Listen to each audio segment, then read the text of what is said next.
What's good, people? It is finally time. I've had a couple of weeks now with this fragrance, this line of fragrances actually, from Parfums de Marly, the L'Extraits line. It's been out for a couple of weeks, but I'd rather spend time with it rather than do what a lot of other content creators do, which is run to the camera. Oh, I have to be first. Oh, I offer nothing else of any value other than I have the fragrance first. So have you had your fill of that content yet? Have you had enough of the first impressions of the, I've smelled it for 5 seconds and these are my thoughts? My thoughts are, I can go to a store to do that. What in the hell do I need you for? Oh my God, it's $550. Oh my God, it's the worst blind buy I've ever made. Wait a second, you're so dumb that you made a stupid $550 blind buy? I thought you were supposed to be the expert. You're who I come to so that I don't make stupid mistakes, and you're over here making dumb mistakes. The trash content, it's out there, don't you worry. I try not to put out garbage content like that. So I've put this fragrance, and I'm going to show you right now. This is Parfums de Marly Valero from their new L'Extraits line. I've already tried Carios. If you want my thoughts on that, there's already a video on it.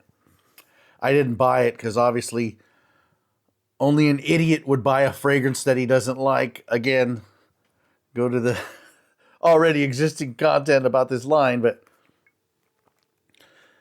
this is the box and the presentation it comes in.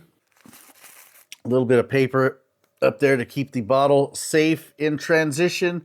These are the new bottles, 100 mLs, not 125s. When it comes to presentation at this price, you better give me nice presentation. But also, Middle Eastern cologne houses do presentations like this. I've always liked the Parfums de Marly bottles. This one's a little different.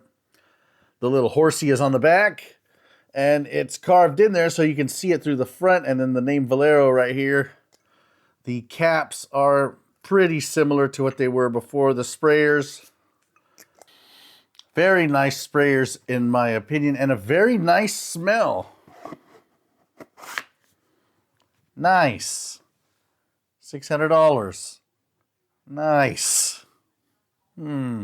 I'll break down the notes in a second, but very nice, expensive baby wipes I'm smelling.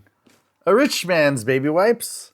Wiping his hands after a nice meal of whatever the hell rich people eat. Very pleasant smelling.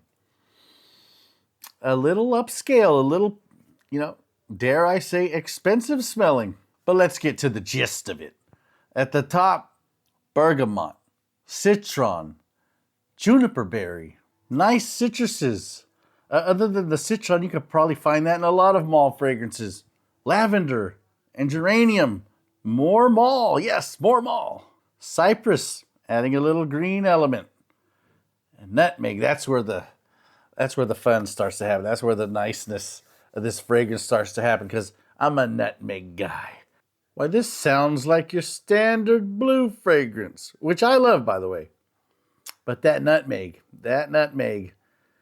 is adding another dimension. The lavender, you're getting a little dryer sheet, a little very nice dryer sheet. This is already sounding like your typical blue fragrance. Well, it kind of is. Very nicely done blue fragrance. The lavender is very nice. It smells like a very expensive dryer sheet. But that nutmeg is adding another dimension. But there's something a little different in this one. It's the citron. It's not the citrus blast that a lot of people are saying it is, because something is making that citron very creamy. I couldn't put my finger on it. At first sniff, a lot of people are going to think it's like maybe vanilla or something. I don't know what it is. I did some research to try to figure out what was making this citron creamy.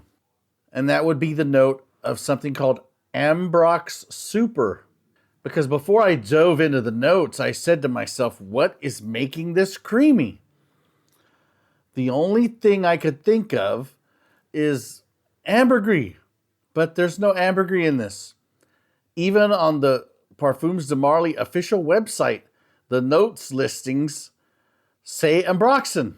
Well, that's because it's a synthetic called Ambrox Super.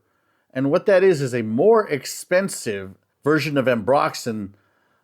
It's kind of a name brand version of ambroxan that is supposed to smell the closest to actual ambergris. I think it does the job. If the job you wanted done was to make the citron creamier, which I like but don't love. And the patchouli and sandalwood in the base, it's very nice. It's deep in the base, way deep in the base.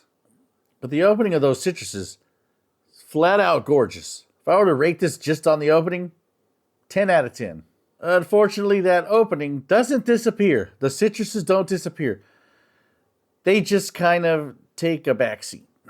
And so you get this fresh lavender with sometimes wafts of a little bit of those magical citruses, a little bit of that sandalwood, and this becomes a very fresh, aromatic, kind of creamy lemon. I like it. I enjoy it quite a bit. But there's just something about that citron that if that citron wasn't so creamy, if they toned it down just a little bit, this fragrance right here would be my signature scent. It would be an amazing 10 out of 10. Sadly, that's not the case. Now, they say it's an extrait. I believe it's an extrait because of, number one, how heavy it wears, and number two, how long it lasts, which is at least 8 hours. Some people are clocking this in at 12 hours. I believe them. I'll never get to that point because the opening's so gorgeous. I'm refreshing at about 8. The projection, with some of these extraits, like I said, they wear heavy. In that opening, it's a projection beast.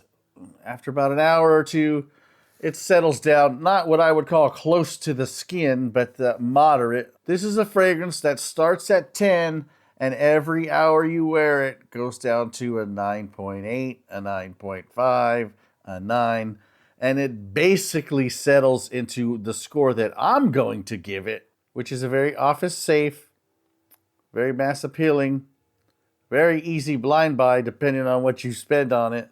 A 7.5 out of 10. Again, let me state this very, very clearly. I enjoy this fragrance quite a bit. 7.5 out of 10 is a very solid score. I'm putting 7.5s in my collection all day, every day. But do you want to pay $600 for a 7.5 fragrance? It's not my money. Do what you do. I did what I did. I got no regrets. But I will say this, and I will have to give this criticism to Parfums de Marly. You break that $500 price point, I'm going to have $500, $600 expectations from you, just like I would Chanel, Guerlain, the higher-end Dior's. And so that's what you're competing with now when you put that price on your fragrance. That's all I got to say. Thank you for watching.